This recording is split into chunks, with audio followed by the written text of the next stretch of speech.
محسن نقوی کے حوالے سے سینکڑوں مضامین لکھے اور سینکڑوں مضامین آپ نے پڑھے بھی ہوں، بہت خوبصورت باتیں ہوئی، لیکن ایک ایسا مضمون جو محسن نقوی کے حوالے سے واقعی دل سے لکھا گیا، بڑی محنت سے لکھا گیا، تقریب کے آغاز میں ہی وہ آپ کو مضمون سنواتے ہیں۔ تشریف لائیں گے ڈاکٹر شمیم حیدر ترمذی۔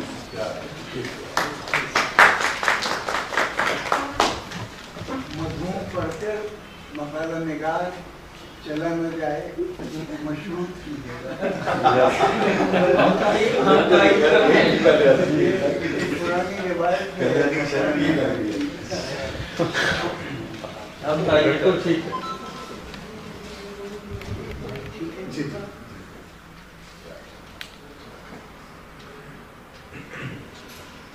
اللہم صلی علی محمد۔ بسم اللہ الرحمن الرحیم۔ مضمون کا عنوان ہے کتنے سورج بجھے کتنے تارے گرے۔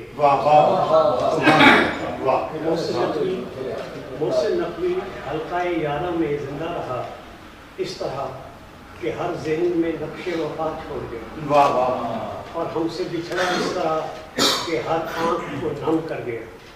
جب یہ سورج بجھا تو ہمیں اس کی آب و تاب کا شعور ہوا، جب یہ تارا گرا تو ہمیں اس کی دلبری کا احساس ہوا، جب یہ پھول بکھرا تو ہمیں خزاں کی تاراجی کا اندازہ ہوا، اور جب یہ صدا معلوم ہوئی تو ہمیں سکوت مرگ کے صحیح مفہوم کا پتہ چلا۔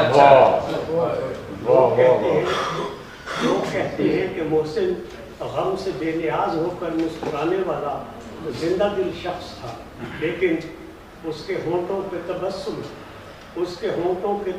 میں تھی خوشبو غم کی۔ ہم نے محسن کو بہت دیر سے سمجھایا۔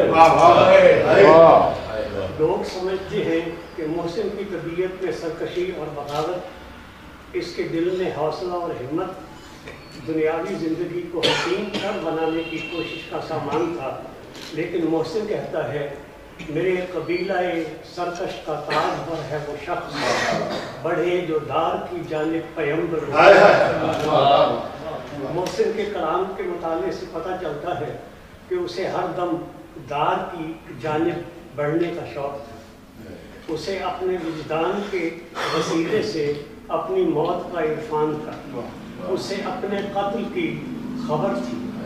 یوں لگتا ہے اس نے اپنے لیے شاخ دار کو پہلے ہی سے چن لیا تھا، اس نے دور ہی سے مل کا منظر دیکھ لیا تھا، اس نے شام سے پہلے ہی چراغ زیست کو بجھتے اور اس سے دھواں اٹھتے دیکھ لیا تھا۔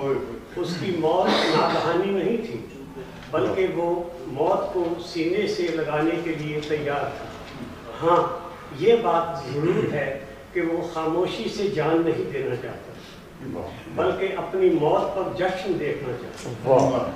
وہ غیر محسوس انداز میں پیوند زمین نہیں ہونا چاہتا تھا، بلکہ اپنا سر نوک سینہ پر سب سے بلند دکھانا چاہتا تھا۔ وہ عام شخص کی طرح دنیا سے رخصت نہیں ہونا چاہتا تھا، بلکہ مقتل کی زمین پر اپنی شہادت کی داستان اپنے لہو سے لکھنا چاہتا۔ محسن نقوی کی غزلوں میں ایسے اشعار کثرت سے ملتے ہیں جن میں وہ موت کی تیاری میں مصروف نظر آتا ہے، ایسی موت کی تیاری جو کسی عرفہ مقصد کی تکمیل کرے، ایسی موت کی تیاری جو دوسروں کو بھی حق کی راہ میں جان سپاری کا درس دے، ایسی موت کی تیاری جو جسد خاکی میں قلب مطمئنہ پیدا کرے، ایسی موت کی تیاری جو زندگی کو سرخروئی اور ابدیت کی ضمانت دے۔ وہ اپنا سر نہ تھا جسے آئی نہ سرکشی، وہ اپنا سر نہ تھا جسے آئی نہ سرکشی، جو سر نگو ہوا وہ ہمارا علم نہ تھا۔ میرا سر نوک سینہ پر بھی رہا سب سے بلند، میں بنی آدم کی عظمت کا علم بردار تھا۔ اے دشمنوں تم گواہ رہنا، ہر دور میں ہم اٹل رہے ہیں۔ فراز عشق فراز عرش نہیں گر تو شاخے دار سہی کسی طرح تو بلندی پہ اپنا سر دے، اپنا گھر کتنا بھی ویراں ہو پھر اپنا گھر ہے، بستر خاک لگے تخت سلیمان مجھ کو۔ یہ جشن جو میری موت پر ہے اسے بھی میری برات لکھو۔ محسن نقوی کے مقدر میں ایسی موت تھی جس نے لوگوں کے دل میں مرنے کی تڑپ پیدا کر دی۔ اس موت کو محض ایک اتفاق یا حادثہ سمجھ کر لوگوں نے سکون کی اختیار نہیں کیا، بلکہ حق پرستوں کی صفوں میں ایک سوگوار جشن برپا ہوا۔ اس جشن کو جس نے دیکھا سوگوار ہوا، اس جشن کو جس نے سمجھا اس پر حق اور باطل کا فرق آشکار ہوا۔ محسن نقوی کے اس شعر نے مجھے خاص طور پر چونکا دیا۔ میں جنگلوں کے گلابوں سے پیار کرتا ہوں، وہ یوں کہ دل میں اجڑنے کی آرزو ہے۔ بظاہر یہ دونوں مصرے لخت نظر آتے ہیں، ان دونوں مصروں کے درمیان ربط محسن کی زندگی میں ناقابل فہم ہوتا، لیکن اس کے قتل کے بعد میں ان ٹکڑوں کو یکجا کرنے میں کامیاب ہو گیا۔ اجڑنے کی آرزو صرف موت کی آرزو ہے، لیکن موت کس طرح کی ہو اس کا اظہار پہلے مصرے میں ہوا ہے۔ گلاب لہو رنگ ہوتا ہے اور محسن نقوی کے دل میں ایسی موت کی خواہش ہے جو سر مقتل ہو، خون میں ڈوبا جسم زمین پر پڑا ہو اور سر نوک سینہ پر ہو۔ اس کے دل میں موت کا یہ نقشہ ممکن ہے مارکہ کربلا کے اثر سے پیدا ہوا ہو۔ غور کرے تو اس کی غزلوں میں کربلا کے نشان جگہ جگہ نظر آتے ہیں۔ حلقہ ماتم، یوم عاشور، علم، معصوم لہو کے چھینٹے، عزادار، مرثیہ، موج فراق، مقتل، نوک سینہ، شام غریباں، ایسے الفاظ جس کی غزلوں کو سنجیدہ، بامقصد اور شفق رنگ بناتے ہیں۔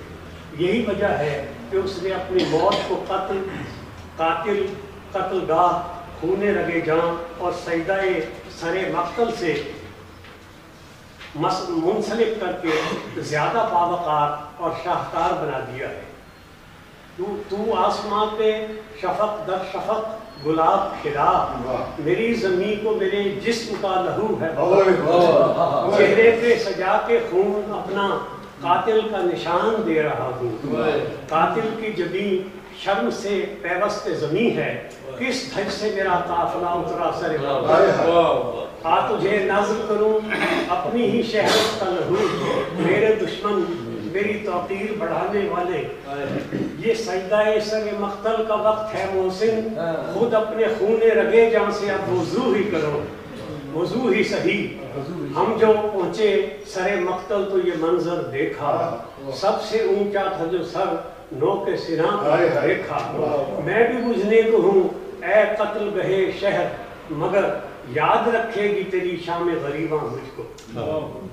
جب محسن نقوی یہ کہتا ہے کہ میں بھی بجھنے کو ہوں تو اس سے موت کا واضح اشارہ ملتا ہے۔ اس کی غزلوں میں موت کے یہ نشانات جا بجا دکھائی دیتے ہیں۔ اسے ہمیشہ موت کا دھڑکا لگا رہتا ہے، اسے ہر وقت اپنے ابدی گھر کی طرف سفر کا مرحلہ درپیش رہتا ہے۔ اس کی نگاہوں کے سامنے ہر دم شام سے پہلے چراغ کے بجھنے کا منظر رہتا ہے۔ اسے ہر لمحے کاروان دل کے لٹنے کا خدشہ محسوس ہوتا ہے۔ اسے ہر گام پر جان لیوا حادثے کے قدموں کی چاپ سنائی دیتی ہے۔ یوں سمجھ لیجیے کہ زندگی کے ہر موڑ پر اسے موت کے تعاقب کا احساس ہوتا رہتا ہے۔ کواڑ بند رکھو، برق ڈھونڈتی ہے تمہیں، کسے خبر کے کہاں خانماں خراب کرے۔ بکھر رہے ہیں خد و خال چار سو میرے، مجھے تلاش نہ کر لیں کہیں عدو میرے۔ اے میرے بدن روح کی دولت میں نہ اترا، یہ تیر بھی ترکش سے نکل جائے گا آخر۔ اب سانس کا احساس بھی بار گراں ہے، خود اپنے خلاف ایسی بغاوت نہ ہوئی تھی۔ یہ کہہ کے روح بدن سے بچھڑ گئی محسن، مجھے سکون تیری ٹوٹی ہوئی لہد میں نہیں۔ ڈھونڈ ہی لیں گے ہمیں ویرانیاں، ڈھونڈ ہی لیں گی ہمیں ویرانیاں، شہر میں رہیے کہ اب گھر جائیے، دل کی خاطر زندہ رہیے کب تلک، دل ہی کہتا ہے کہ اب مر جائیے۔